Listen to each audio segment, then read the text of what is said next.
सितंबर 1972 ये जातक का जन्म है और जो लगन का घर है उसकी डिग्री बहुत कम आ रही है। तो लग्नेश की जो डिग्री है वो 1.53 आ रही है। जो लगन है वो अश्विनी नक्षत्र में बैठा हुआ है, पहला घर। तो यहाँ पर अश्विनी नक्षत्र के कारण केतु जो है बहुत एक्टिव हो जाएंगे। और जो इनके चंद्रमा है, जिसे हम कहेंगे कि कौन से नक्षत्र में जन्म हुआ है, तो वो इनका हस्त है। और चंद्रमा यहाँ छठे भाव में बैठे हैं। कन्या राशि में ये बहुत अच्छा भाव देते हैं चंद्रमा, लेकिन यहाँ पे छठे घर में बैठे हैं। हम विवरण को प्रारंभ करते हैं। सबसे पहले हमें ये देखना चाहिए कि अभी महादशा कौन से प्लैनेट की चल रही है। तो 2038 तक शनि भगवान की दशा चल रही है। 2019 से शनि लगे हैं और 2038 तक रहेंगे। शनि भगवान की जो दशा चल रही है, इसमें शनि भगवान इनके बहुत सुपर प्लेसमेंट हुआ है इनका। अपने वृषभ राशि में, जो सबसे अच्छी राशि है इनकी, वृषभ राशि में शनि बैठे हैं। अगर इनको नीलम पहनना है तो बिल्कुल ये पहन सकते हैं। अब आप इसका प्रारंभ समझिए। पहला घर जो है ये हमारा लगन है, इसकी डिग्री जो है 1.53 आ रही है।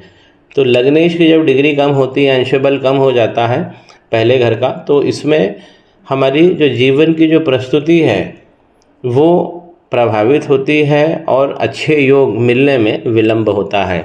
इनकी कुंडली बहुत अच्छी बनी हुई है। अब देखिए, पहले घर का स्वामी जाकर बैठ गया है पांचवें घर में। यहाँ एक लिखा है कालपुरुष की कुंडली है, एक लिखा है यानी मेष राशि स्वामी बने मंगल, जाकर पांचवें घर में बैठे हैं और बहुत शानदार डिग्री 22 डिग्री पर बैठे हुए हैं। यहीं पे बुधादित्य योग भी लग गया है और सूर्य और मरकरी, सूर्य और बुध का बुधादित्य योग लगा है। सूर्य की डिग्री भी बहुत अच्छी है। पिता इनके बहुत प्रतापी रहेंगे, बड़ा विस्तार, बड़ा धन और रॉयल ऐसे सूर्य बना देते हैं, अपने ही घर में बैठे हुए हैं। तो हम ये कहना चाहते हैं कि जो लग्नेश है, यदि वो पांचवें घर में जाकर बैठ जाता है तो ये बहुत अच्छी, इसी को हम त्रिकोण भाव कहते हैं। त्रिकोण भाव कौन से होते हैं कुंडली में? पहला, पांचवा और नौवां, ये त्रिकोण भाव होते हैं। अगर लग्नेश वहाँ जाकर बैठता है पांचवें, नौवें में या अपने ही घर में, तो ये सबसे श्रेष्ठ होता है।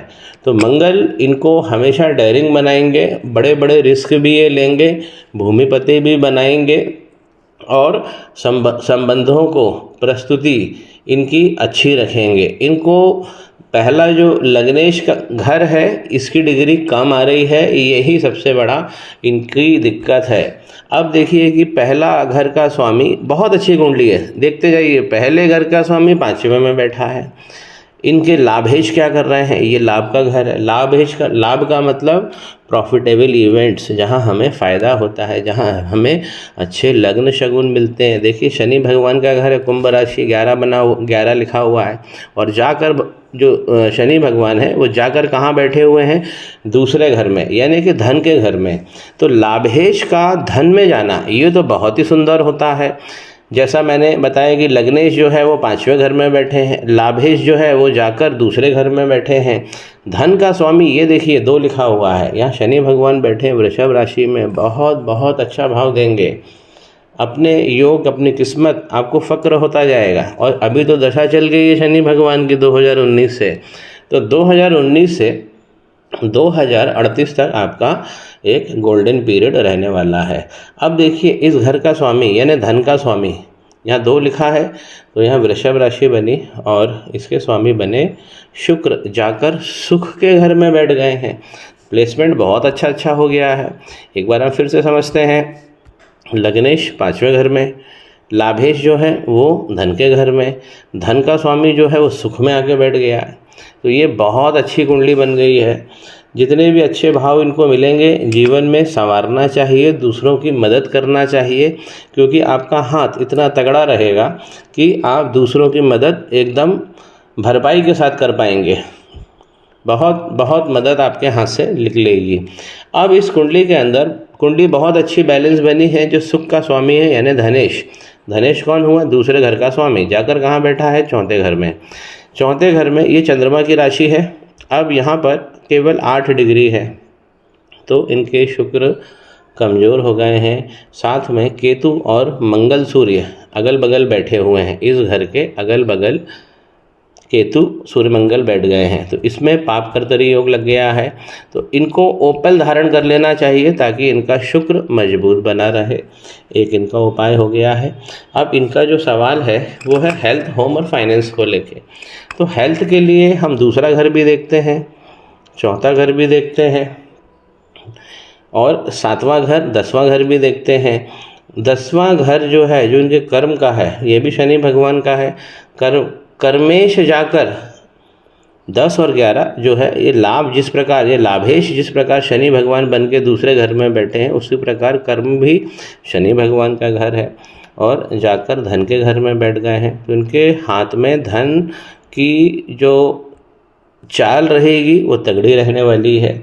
अब इन्होंने अपनी हेल्थ के बारे में पूछा है, तो हेल्थ, होम और बिजनेस, अब हम इस तीनों को एक साथ देखेंगे। सबसे पहले अगर हम इनकी बिज़नेस की बात करें तो बिज़नेस के लिए हमको क्या क्या देखना चाहिए? दूसरा घर देखना चाहिए, चौथा घर देखना चाहिए, छठा घर देखना चाहिए, 7वां घर देखना चाहिए, 10वां और 11वां घर देखना चाहिए। अब इस कुंडली के अंदर जो सबसे बड़ी कमी आ रही है वो है चंद्रमा का छठे घर में बैठ जाना। और चंद्रमा देखिए सुख के स्वामी हैं, इस घर का 4 रखा कर्क राशि, तो कर्क राशि के स्वामी बने चंद्रमा, जाकर छठे भाव में बैठ गए हैं। तो चंद्रमा को संवारना चाहिए इनको, जबकि चंद्रमा अपने ही हस्त नक्षत्र में बैठे हुए हैं। हर पूर्णिमा को चंद्रमा पे आर्घ्य देना चाहिए, तो आपके शरीर का जल तत्व भी मजबूत होगा, धन भी मजबूत होगा, माँ का स्वास्थ्य भी अच्छा रहेगा। क्योंकि चंद्रमा जब छठे में जाते हैं तो माँ को बहुत सारी दिक्कत करते हैं। माँ के शरीर में जॉइंट्स, थायराइड, साइटिका, हिप्स के आसपास का पोर्शन या जो जॉइंट्स होते हैं, तो चंद्रमा यहाँ पे प्रॉब्लम देने वाले हैं। तो चंद्रमा पे आप मैनेज कर लीजिए और बीज मंत्र रोज़ सुबह चंद्रमा का करते रहिए। अब इनकी कुंडली में एक बहुत विशिष्ट चीज़ हो गई है जो इनके हेल्थ, होम और बिजनेस तीनों को प्रभावित करेगी। इनकी कुंडली में गुरु चांडाल योग लगा हुआ है। गुरु चांडाल योग में गुरु 5 डिग्री पर बैठे हैं, राहु भगवान 29 डिग्री पर राहु होकर आत्मकारक ग्रह भी बन गए हैं, क्योंकि सबसे ज़्यादा डिग्री इन्हीं की है। एक बात बहुत अच्छी है कि 9 नंबर यानी धनु राशि में ही गुरु चांडाल बना है। यहाँ जुपिटर अपने ही घर में बैठे हैं, गुरु चांडाल लगा हो, यानी जुपिटर और राहु, और जुपिटर अपने ही घर में बैठे हैं, तभी राहु बहुत बहुत अच्छा भाव देते हैं। क्योंकि ज्योतिष का सूत्र कहता है कि राहु जिसके साथ बैठेंगे वैसे ही भाव देंगे। और फिर यहाँ तो क्या है कि गुरु की स्वयं की राशि है, एक से ज़्यादा जुपिटर कर देते हैं, तो राहु खुद यहाँ पे एक जुपिटर बन के काम करेंगे। लेकिन गुरु चांडाल का जो नेगेटिव इफेक्ट है वो इनके जीवन पे आएगा। अब 2019 के पहले की बात करें तो इनके जीवन में बहुत सारे उतार चढ़ाव आएंगे, बहुत सारी चीज़ें सीखनी पड़ेंगी। कला में बहुत सारी कलाएं भी सिखाते हैं गुरु चांडाल जब लगता है, और ये भाग्य में लगा हुआ है। तो अगर हम इसका निवारण, मैं इस पर दूरभाष पे आपसे चर्चा करूँगा, इसकी मैं छोटी सी रेमेडी दूंगा, इसे आप ज़रूर करिए। और गुरु चांडाल नॉर्मल तो क्या है, गुरु चांडाल लगा है और भाग्य में लगा है, लेकिन जब हम 9 नंबर को देखते हैं तो हमारी आँखों में चमक आ जाती है कि ये ऐसा गुरु चांडाल बहुत ज़्यादा योगकारी होता है और व्यक्ति को बहुत अच्छी जगह स्थापित भी करता है, बड़े मुकाम देता है। नॉर्मली गुरु चांडाल अगर किसी और राशि में बन जाता है, गुरु के अलावा 9 और 12 के अलावा, तो ये बहुत सारी प्रॉब्लम दे देता। लेकिन चूंकि गुरु चांडाल है तो इनको जवानी में बहुत सारे काम भी करने पड़े होंगे, नई नई स्किल्स भी सीखते हैं।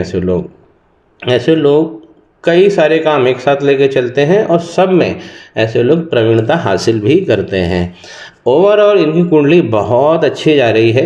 अब जो हम पर्टिकुलर बिजनेस की बात करें तो व्यापार के लिए हमें 10वां और 7वां घर देखना चाहिए।